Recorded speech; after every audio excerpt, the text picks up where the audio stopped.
Пані та панове, Dear ladies and gentlemen, day 45 of full-scale war against Ukraine, and this is the 9th year of the atrocities committed by the Russian Federation in our country, in our homeland. My name is Andriy Shevchenko. I represent this media center. Let me introduce our next guest.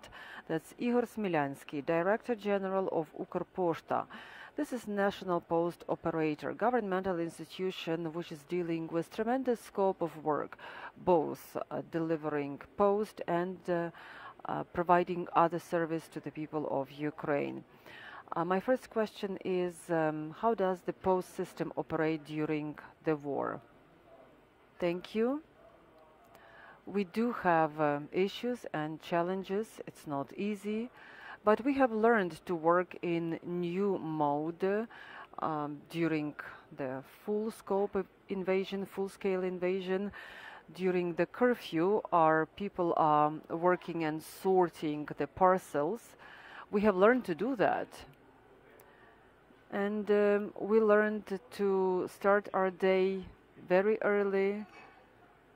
We analyze what routes are open, what routes are closed, which routes are impossible, and where there were active combat actions, active atrocities.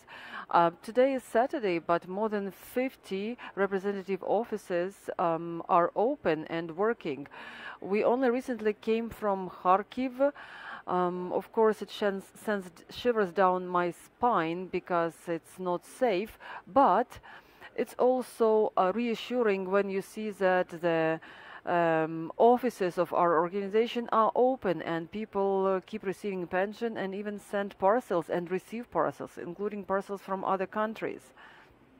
Let's talk about the changes that affected your organization. We got it from the news that Ukrposhta are now using post carriages. So they actually have resumed using the post carriages. Why would you do that? Can you explain? Today I talked to Mr. Pertsovsky, Mr. Khomyshin, who are the board members of Ukrzaliznytsia, and also Andriy Sadovy was involved in those talks, and the members of administration. Why we did that? First of all, it would allow us to deliver goods using all possible means, because you know that the highways are blocked by checkpoints. There are also active hostilities. Second, we are running out of vehicles in Ukraine. Not because suddenly we've got few vehicles, but a lot of companies just lost their vehicles because they were destroyed in the war. If you could get from Lviv to Kyiv in 12 hours, now it's taking longer, plus there are fewer cars, as I said.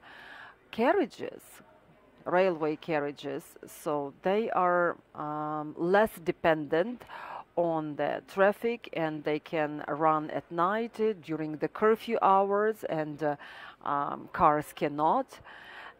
So we are able to provide people with all the essentials, even at night. Lots of companies relocated to the West, and we know that now we have to be flexible and mobile. So on the 7th of April, one company, for example, sent the parcel, and it arrived today in Lviv department of post service. What sort of goods are you delivering now? Are there any changes? Are there any changes in scope and volume? Basically, we deliver all sorts of goods, unlike private companies. We deliver less of newspapers, postcards, but we still deliver a lot. We're also involved in evacuation campaign, so we help companies relocate from east to west. We are very happy that we are useful to them, and we also help deliver their commodity, their equipment.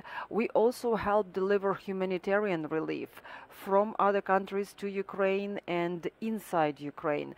Together with Windrose, we are delivering humanitarian relief from Warsaw to Ukraine. Also, we are helping exporters. More than $450,000 of jewelry business was exported in peaceful times.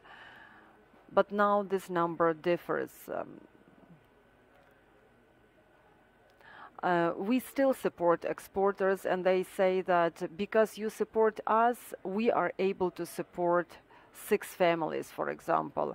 Lots of people are sending their parcels through Amazon, other companies, other courier services, and that also is good news. When we dispatch the plane from Lviv to Warsaw, it arrives back, it comes back with the humanitarian relief, which we send to other regions of Ukraine. And another very important issue, this is pensions. So we owe it to our heroic personnel. 87% of pensions were paid timely. We understand that there are some territories that are not controlled by Ukrainian government temporarily. Unfortunately, some people died, so that's why the figure is only 87%, not 100. But personally, myself, I was in Bucha on Tuesday, and our post office number 1 was destroyed by Kadyrovites. There are very few people left in Bucha, 10 to 12 people. And I really take my hat off to these people because they had to cook on the open fire. But when we came and we brought their pension and food, so you should have seen the joy in their eyes and hearts.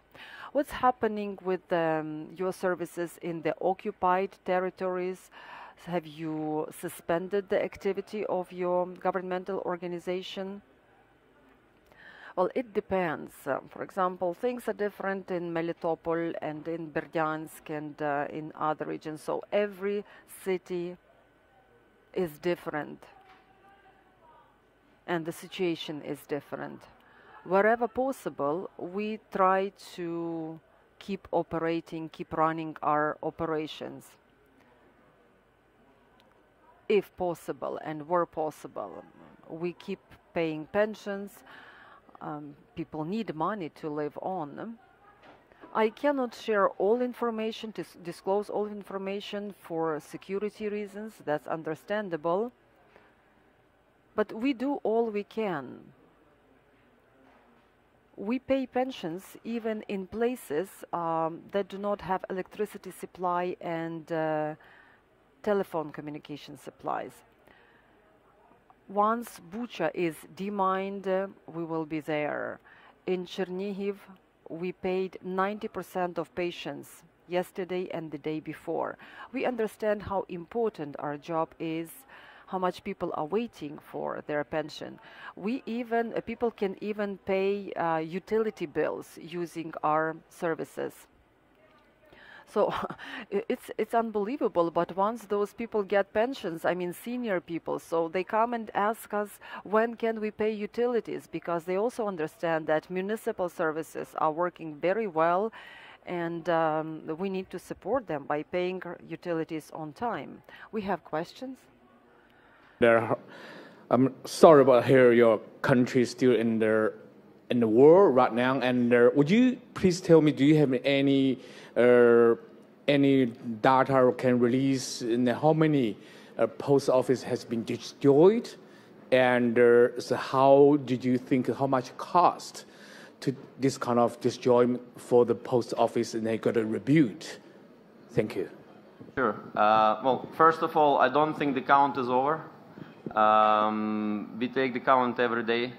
Roughly about 1,000 branches that we don't control. Out of that 1,000 branches, around 400 branches been destroyed, and about 500 branches are on temporarily occupied territory. So some of them I know the estate, some of them don't. So for example, I was personally in Bucha, Irpin, Gostomel, Borodyanka. These offices were, in some of them Russian soldiers were living. So some of them I would not say destroyed. We made the goal of renewing them in a maximally short period of time. So, and when you say 1,000 out of 11,000. Over 11,000. Destroy or not control. Destroyed about 500. You can say 50-50. And again, now we take the count. We destroyed how? So, for example, in Borodyanka, destroyed completely. I mean, you can see it just leveled. In Bucha, for example, our branch number 1. I mean, they destroyed internally, but we can repair it and launch it. So we look at every branch, how fast. Again, once we freed up, once our military forces are back, taking control, we look at the status. We look whether we can resume. If we cannot, we have movable branches. We have over 1,000 movable branches that can service these people immediately, whether there is a light or power or anything. The only limitation is we have to wait for the mines to be cleared, because right now, again, I was there personally, you cannot move out of the road, so to make sure that people are safe. So, do you have any idea in how much cost for this kind of disjointment you got to rebuild those post office? Thank you. To be honest, I don't. I know it's in millions. I was joking that I will send a bill to Russian military defense. Not to mention that Russian soldiers, since they're hungry and not fitted by Russian military, they're eating the food from our branches. So we take the count of that as well. But in all seriousness, we will know when the war is over. We will rebuild it. I was joking that lots of branches, and people in Ukraine know, lots of branches needed repairs before the war. So, we'll do a better one right after. Thank you very much.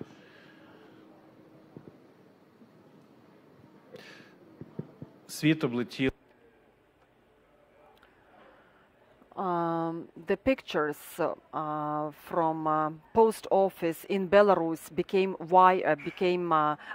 viral in the internet. We've seen that Russian troops, after looting Ukrainian houses, were trying to send parcels back home to Russia.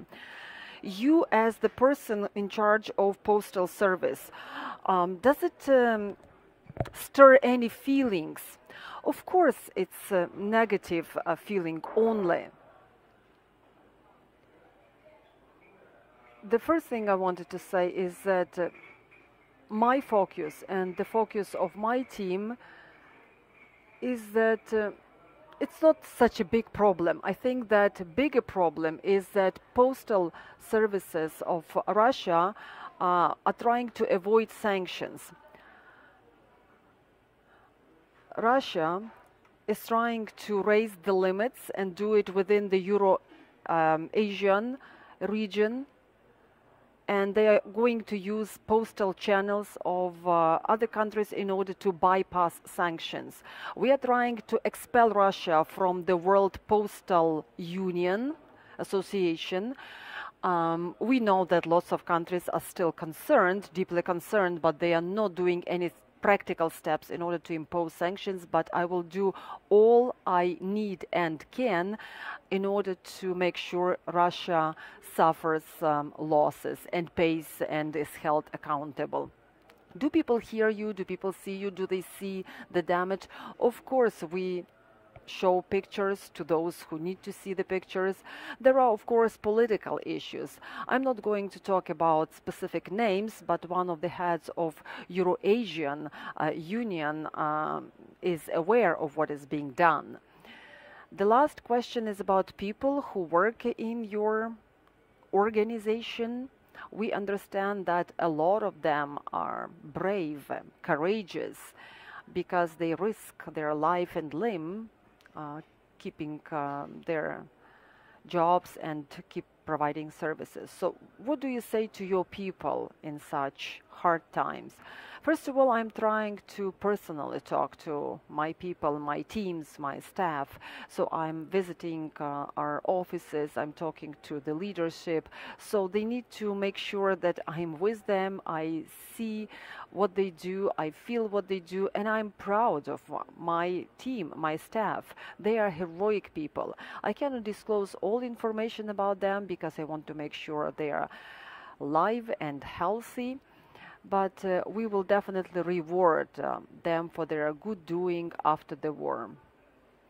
You know that the war is a gray zone which turns into white or black zone, and lots of people are absolutely heroic. So some of them are staying in bomb shelters at night and in the morning without 1 hour of sleep, so they keep doing their work.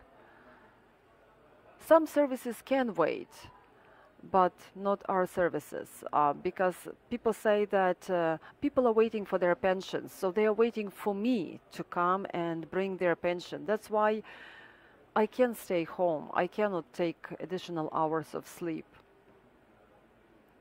And I owe what my people do, and we need to make sure that they have good conditions of work. We had Ihor Smilianskyi, Director General of